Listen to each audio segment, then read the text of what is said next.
welcome to the Voices for Change podcast. Today me, Trevor, Shinwa, and Sim will discuss the SNAP program and its shutdown, and the impact it's had on Americans nationwide. And on that note, we will also cover nutrition in schools and how it could improve, especially for kids who rely on school meals for most of their nutrition. So first, let's talk about what the SNAP program actually is.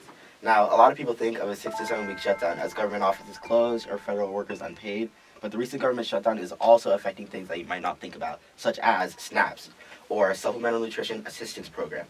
And it's facing a collision between funding machines and Congress's ability to pass full-year budgets or even a continuing resolution.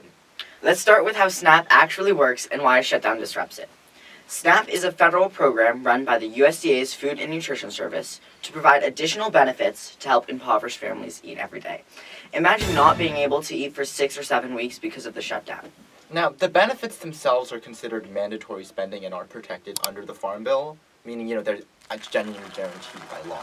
Right. But there is a catch, the administrative funding that keeps the system operating from state reimbursements to USDA oversight just depends on national appropriations. And when there's no approved budget, these agencies are hit under wall of anti-deficiency. CA has warned that without new funding, it can't guarantee full November 2025 SNAP payments. We're talking about a potential interruption for more than 40 million Americans. In fact, we've seen a lot of these cuts recently, and we actually did some research about this, and we found that the cuts done for November, they went down from around $200. Now people are getting $180 something a month to pay for all of their food, which simply isn't enough. Just you hold it right there, right there, right there, right there, right there, right there, right there.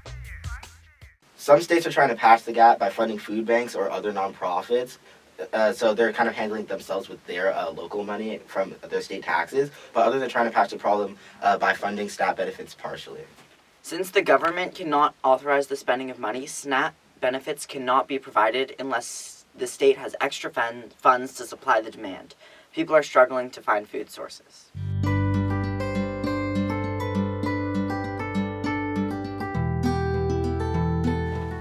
Well, obviously, as of recent, and actually when this goes out, the government shutdown would have officially ended.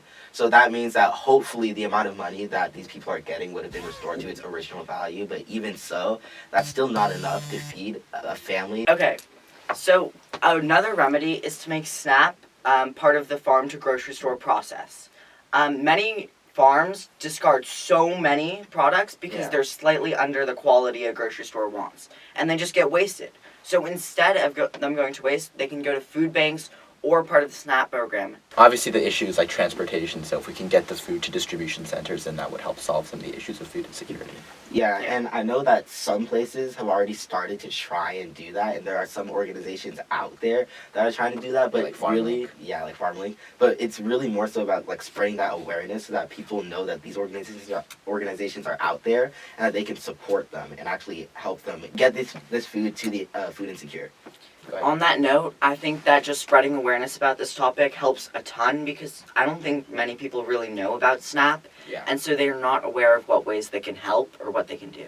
Yeah, so it's estimated that around 22.7 million families rely on SNAP benefits for food. So obviously this number is very alarming, considering the majority of these households have kids who also need food from these SNAP benefit programs. So, this is particularly affecting children, obviously. They need food for growth, their mental health, etc. And if this is the case where families just don't have enough money to buy, to actually pay for the food that they need, I think that it would be wise for the government to actually acknowledge this crisis, maybe dedicate more money to SNAP benefits, or even enable schools to have a dedicated time for kids to pick up food.